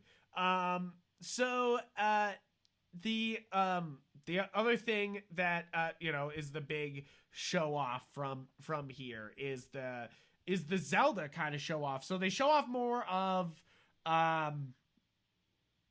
Well, we have the Game & Watch first. Yeah, you have the Game & Watch. They show, which I'm sure you're gonna get. Which, yes, you better get it before it sells out. Yeah, so that was one of the things. Is I'm in Target this week, and I'm looking at the Mario one, going, I never wanted you, but now that the Zelda one's coming, do I want you? Like, should I spend $50 on just playing fucking Mario on a tiny console? Like, you're just like, that's the reason why this is quite the winner here. You know, like this is, to me, this Game & Watch is a huge step forward compared to that Mario one, which like the Mario one had 3 games on it. Yes, but it's nice, but it's not like this. This is pretty fucking awesome. That just sounds like Zelda bias, Frank. I am Zelda bias. It's literally Mario 1, 2, and 3. This has Zelda 1, 2, and Link's Awakening. Yeah, but those are bigger games. But you're more of a Zelda fan, so you're leaning towards it. Yeah, they're pretty fucking comparable. Yeah, it's true. I mean, a little bit. There also is Vermin Link version. What's that mean? What's Vermin Link version? I don't remember that. Oh, it's an old Game & Watch game that they just like plastered and they put Link on into it. Oh, okay. I mean, it's one of those things that yes, I might cave and just buy the Mario one now, because that's the thing. They're not supposed to be sold, but go to any Best Buy, any Target, and they're still there. Yeah. Like, and that's what I mean is that I think even though I'm showing my Zelda bias, this is gonna fucking sell out. This is gonna disappear. That one's gonna have more of a pull. Yeah, I mean, it's gonna be people's first time playing Zelda 2, though. It's one of my things here is that like it's funny that like, you know, all these people are gonna be playing these two great games here. They're gonna be playing Legend of Zelda. They're gonna play Link's Awakening, some of the best games ever made, and then they're gonna be getting Link's 2. They're gonna be Zelda 2. Zelda 2 is not as good as Zelda 1, and it's definitely not as good as like Link's Awakening or Link to the Past, especially. Zelda 2 is in this weird spot where Zelda 2 is actually experimental. It's an experimental one. It's actually not that bad a game, but it'll kick your fucking ass. Yeah, it's not gonna hold any punches. But it's just one of those things where like all the Nintendo franchises did that, where there was no franchise yet, so they just wanted to experiment with the second one. But the thing I'm totally for here though is the extension of this Game & Watch like line, because I thought this was just gonna be Mario. I was like, okay, I guess we get one new Game & Watch in 20 years, and it's a Mario. You're like, okay, fine. But then they're like Zelda, and you're like, oh, okay, give me the Metroid one. Like Yeah. that would be fun. That could definitely work on here. That would definitely be someone's first time playing Return of Samus. Yeah, right. They're like, here you go. Good luck with those crunchy fucking sound effects that are gonna get annoying real fast. But there's some really great Nintendo, like a way to sell Nintendo's games that they're selling for $5 to you for $50 here. So of course they're gonna lean into this. You know? It's a collector's item. It's a collector's item, and it's gonna fucking sell. And you already have all these mini guys. Yeah, I don't know if you guys can see these. I have the micro arcades. This one is Asteroids and Breakout. But I of course have bigger games like Oregon Trail here. So if you have these, I might as well. Might as well get like big boys like Zelda and Mario. I was like, I was like, Mary, tell me I shouldn't get it. I was like, I had to be like, Mary, you need to tell me I shouldn't get this. Tell me directly I shouldn't get this. Because I would have literally bought it then and there. Because it was, you know, it's sitting right there, and I'm just like, I know you're gonna at least get the Zelda one. At least. Then they showed off, not Twilight Princess. What the fuck is this other game? Skyward Sword. The other Zelda game I don't give a shit about, but I'm finally gonna play. It's basically it. I have no opinion of Skyward Sword because I haven't played it. And it's weird. It's the only gap in my Zelda knowledge. The one that I have completely never touched. I've watched it. I've never played Skyward Sword. I don't watch playthroughs anymore. It was way back in the day that I watched this playthrough. Too much of it other than by osmosis. Yeah. But that's one where I'd like to play it. And even if I don't like it, I can say I played it and judged it for myself. It's one of those things that also, it's funny because, I mean, the main reason why I know Skyward Sword is Ego Raptor shitting on it in the Ocarina of Time review that he does, which one of my favorite YouTube videos of all time is Ego Raptor talking about Ocarina of Time. If you're into game design at all, you should watch that. All three of the sequelitis videos that he did, which I wish he would make more. Yeah, right. They're amazing. And yeah, basically, you know, like I hope for the best. I mean, I'm gonna like bite the bullet and like cross my arms as I buy it. I'm not even mad about buying it. I'm mad about the full price because Nintendo gotta pay that Switch tax, baby. And that, like, my one thing is that they're actually locking a full feature, not like a cosmetic. The fast travel's locked behind an amiibo. And you know me, guys. Like, you can't fucking see it in the shot. I won't fucking touch the camera because that's a very bad idea. But I have fuckloads of amiibos up there, and even I'm like, that's bullshit. As somebody who was like, oh, that's kind of crazy. I'm mad about it, but it was always a long time coming. They were already starting to do stuff like that. Like, it made me mad already in Breath of the Wild that Epona was locked behind an amiibo. And sure, I barely used the horses in Breath of the Wild. As soon as I got Rivali's Gale, I'm like, fuck the horses. Fuck this horses. Just sail over the mountains. And now they're like, would you like a bike, sir? And you're like, yes, sir. Like, and you just ride along. Yeah, so they were already kind of doing stuff like that in the same way that certain DLCs, like with Samus Returns, you could only use the fusion suit if you got the amiibo. Yeah, which, like, but that again, that's cosmetics. Exactly. And with Epona, it is a cosmetic again. Mm-hmm. It's like, sure, it's Epona, so it feels essential, but it is just like another fucking horse, you know, like that's really fast for some reason. But this is literally fast travel hidden behind an amiibo, which it might be one of the shadiest things Nintendo's done in a very long time, which, I mean, like, I feel like we should have a calendar that's like, how many days has it been since Nintendo's done something shady? Yeah, Nintendo, you know, like, Nintendo used to be really good about, like, not following in, like, the footsteps of, like, more shady companies, but now slowly they're starting to come around to start doing stuff that everyone else is doing. Either die the hero or live long enough to become the villain, and that's exactly what's happening here, is that Nintendo's finally just like, not doing well.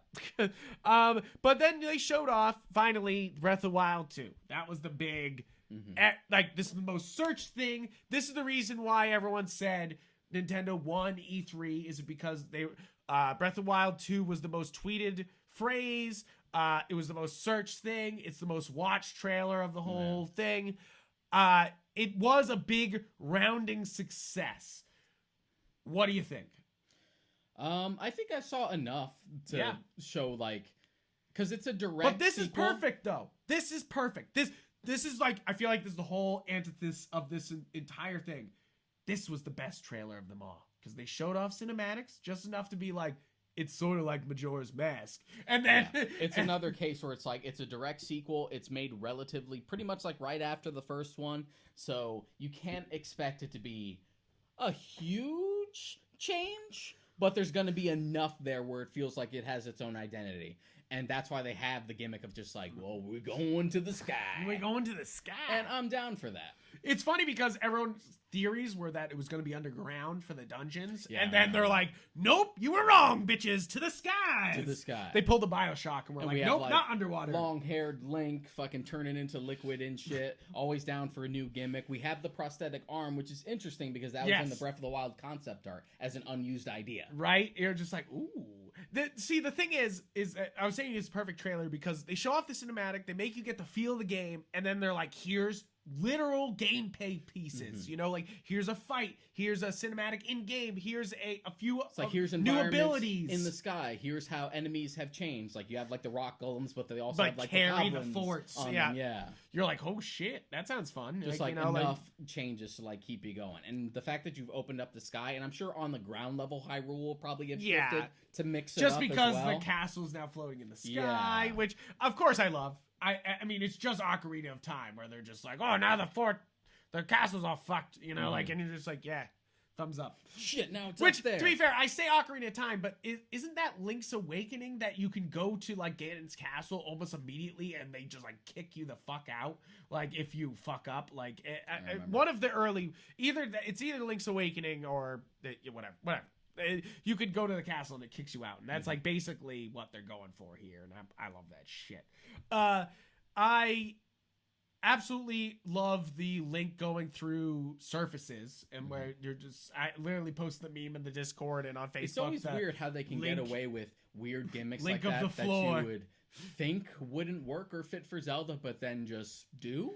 Kind of like the 2D wall thing in Link Between Worlds. Yeah. I remember initially seeing that just like, that's weird. That doesn't feel like Zelda. And then you actually use it. You're like, this is amazing. This is amazing. Brilliant. This is incredible. This is best. This might be one of the best things they've ever Yeah. come up with. Exactly. If you haven't played that Legend of Zelda, you are missing out. If that's one of your missing Legend of Zeldas, that's one of the best ones. Yeah, that's a great one. No question. Which is, so the interesting part here is that they don't show off a title. This is still called Breath of the Wild DOS, which is not the title. They stated very specifically that if they gave the title away, it would show off the series, like the story, and they want to wait on that for some reason. Sure. Which I'm cool with. And I'm cool with, like, a week before the game comes out, they finally reveal the title. Like, that'd be actually kind of fun. Yeah, I expect it to have just a completely different subtitle. I know people are also trying to fit in, like, Breath of the this, Breath of the that. I'm like, it's probably not even going to have that. Yeah, some people were like, "Oh, it's going to be of the wild, though." Like, you know, like something of the wild. And I don't you're think like, so. no, I wrong. think it's just going to have a completely different subtitle. No, yeah, exactly. I think it's kind of like Majora's Mask, where they'll just kind of do something else. They're not going to say, like, of time again and do something else. They're gonna, you know.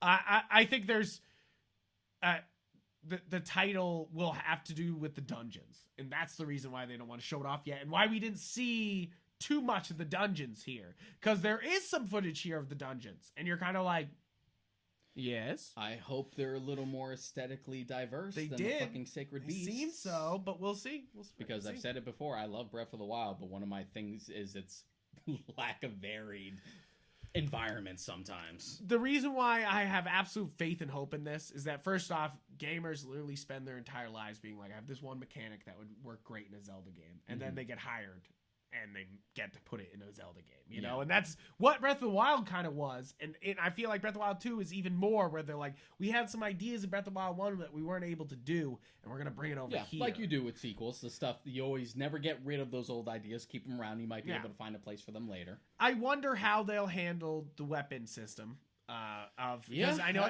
that's another big everybody fucking hates, sticking point. Everybody, if people hate Breath of the Wild, they mainly mean that they hate the weapon system. They that just weapon need system for like weapon like durability is the most annoying one I've ever played. It's definitely the 'Cause one where I've you played have to a like lot keep shit on you to make I've sure you're okay. Played a lot of games where they have weapon durability and weapons eventually Yeah. break. It's never been as obnoxious and annoying as in Breath of the Wild for me. Definitely way Worst too involved. with Master Sword ever. it.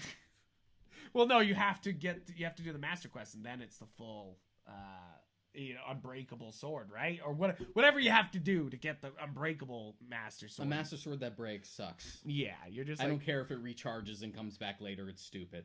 Yeah, you're just. And the like, fact that but it's wait. not too useful against like every enemy either. It's very specific. Like it's super effective against the Blight Ganons and stuff like that. Yeah, I get that you want to incentivize all the new weapons on top of that, but I Yeah. feel like there was a better way to like compromise for this. Exactly. So I mean, there's. I feel like is that it? Zelda ended the conference. Is so. Zelda that entered? There was a lot entered of the like in between conference. stuff that like was kind of a waste of time. Take-Two Interactive had a panel that was just talking about inclusion and diversity, which is, it's nice. Which is important, but it felt like an internal press conference that was for some reason recorded and streamed. Yeah, you're like, all right.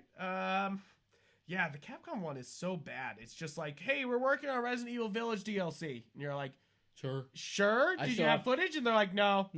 I still haven't played Village. I'm going to. Yeah, and then they have Monster Hunter Stories 2 footage, and Monster Hunter Rise Point 1, and then Great Ace Attorney, which are sure, but I want Ace Attorney stuff. I don't need Great Ace Attorney stuff. I don't know. Well, I don't know. I haven't played it, so I can't that's talk. one that like hadn't been localized. So this is just like if you're a completist and you like the franchise and its spin-offs, you can finally play it legally.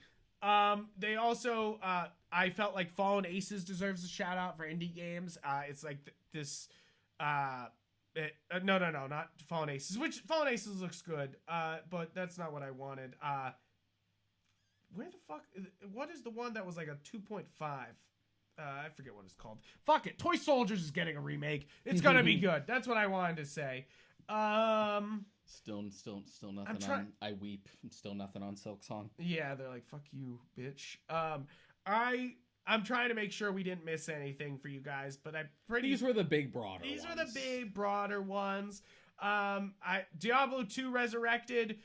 Sure. Yeah, I've never played Diablo 2. I played Diablo 3. I love Diablo 3, so sure, let me play 2. Yeah, I started with Diablo 2, and I probably still prefer it, though Diablo 3 is really good. Are you gonna play 2 when it comes out? Like, potentially, just because playing a stable version of the original Diablo 2 is kind of difficult now. So it might be nice to have like an accessible one. Plague Tale, where you're just running from mice. You're just like, oh, please don't fucking kill me. Age of Empire 4, which Age of Empire being an Xbox exclusive is the only exclusive that I'm mad about. It's like, like it's one of those things that like, I'm like so happy for Xbox that they finally have some exclusives because I literally, if they didn't buy Bethesda, it would have been like, okay, you got Halo. Okay, you got Outer Worlds. Like we got Gears of War. We got Dead Microsoft Rising. Flight Simulator. You're like, okay, Age of Empires. I'm like, damn, that looks good. And you're just gonna hold that on Xbox? Damn, bitch, give that out. Like, you just like put that everywhere. Shit. Who knows how well it would run? Because I mean, wasn't Civ 6 kind of hit and miss as far as how that ran? Yeah. Know. When it comes to RTS, I like Civ 6. I like it. I don't mind about the problems. When it comes, and that's only on Switch. Yeah, when it comes to RTS games like that, I feel like I would only play those on a PC. There seems to be something that sort of gets lost in translation when you try to put that on a console. And then I think that's pretty much it. For the big boys that came out of here. There's some smaller things, but overall, that's more or less. Again, it wasn't that exciting a year. No, and I'm not that mad about it. I know some people were like, E3 was digital this year and it sucked. It was pretty fucking boring at times. Yeah, but I think we finally have some news is basically it. Like because of COVID, things got pushed back. We didn't know what the fuck was going on. We didn't know what games were coming. True. There was delays and I'm delays sure and delays. There's always that novelty of just like, I need to know what's coming. Yes. But I also have a big backlog that just keeps piling up, so I don't mind. Like I got shit to do. I got stuff to do when I do feel like playing a game, so it's not like I don't already have shit to play. Yeah. You especially. You're even worse. You're much worse. Yeah, probably. Endless Dungeon. There was the Evil Dead game. Oh, the Evil Dead game. That looked fun. Shit, that looks good. It looked very much like the Friday the 13th game, but a little faster, a little more action oriented. Yeah, I'm down for it. Yeah, it's one of those things that you know we're a fan of that game. We're like, yep, sure. Yep, okay, Evil Dead. Yep, let's do it. You know, like, let's fucking go. But I'm pretty sure that's it, guys. Pretty sure that's pretty much it. Been going on for a little while. Been going on for a little bit. So thank you guys for tuning in for our E3-centric episode where we went on many, many tangents about other things. But I think that's important when you're getting down to what. Yeah. So basically what it comes down to is E3, keep doing what you're doing, even if you have to do virtual. But maybe don't put so much pressure on E3 is what everyone needs to do, is like not fucking be like, oh, where's all the big announcements? Because you have the disadvantage where like you might have more people leave. Like it was already a big deal when Nintendo left, even though they have Treehouse, which is basically the same thing, just pre-recorded. Yep. But the fact that like Sony left and hasn't been back since like 2016 is a big deal. Yeah, I mean, it definitely made Sony. I feel like it's definitely important to say it made Sony look bad. I have to clarify because every time E3 rolls around for the last couple of years, they've been like, "Where's Sony?" People are surprised that Sony's not there. They're always just like, "Sony's not here this year." It's like, yeah, they haven't been there for a few years. They're not coming back. They gone. They ain't coming back. And yes. Sony can do their own events, and they showed off stuff, but it's one of those things and that... to be honest, I also prefer the idea of just, like, show me something when you fucking have something to show. Yes, yeah, exactly. Like, I think it's a bad idea to just show off a cinematic trailer. I think it's a bad idea just to show off a title. It's almost better just to be like, we're working on that, like they did with Bayonetta 3 here, is that they were like, after the conference over, they were like, don't worry, we're working on Bayonetta 3, we just don't have anything to show yet. And you're just like, that's fine. I can't believe we've seen more of a new 2D Metroid game. I know. And No More Heroes 3 more than we've seen Bayonetta 3. That's so fucking funny you're to just me. Like, shit. For a guy who loves Bayonetta series, I'm like, come on, just give my fucking Bayonetta, you know? Like, it's just like, come on. But at the same time, I'd rather a really great Bayonetta game than a fucking rush Bayonetta job. Yeah, we just went over this. Just went over this. Stop pressuring. No pressure. Let him finish the damn Let him do it. Make the game. So guys, what are you gonna download? What are you gonna get? What are you most excited for from E3? Leave the comments down below. Make sure you hit that subscribe button wherever you are. You might be watching on YouTube with our beautiful faces, but you could also be listening. And basically, guys, thank you for following, listening, subscribing, whatever the fuck, for your support. It is always appreciated, and make sure that it keeps coming in so we can continue to do this. Yeah. Thank you for checking out galaxyofthegeek.com, which is where this podcast is, and also any other nerd writing we are doing. Before Metroid Dread comes out, he's going to have a Metroid article. It's going to be dope. I've been writing one as I've been going through the games for a while now. It's just one of those things where I'm not sure when I want to put it out. Plus, I got to get through Prime 3 and Other M. Oh boy, I can't wait to play Other M again. Bye. But basically, guys, thank you for tuning in. You can check me and Deshaun out on Instagram and Twitter under our handles Yupfrank and Mod Karaika. And thank you for everything, and I hope you have a great rest of your day. See you next week.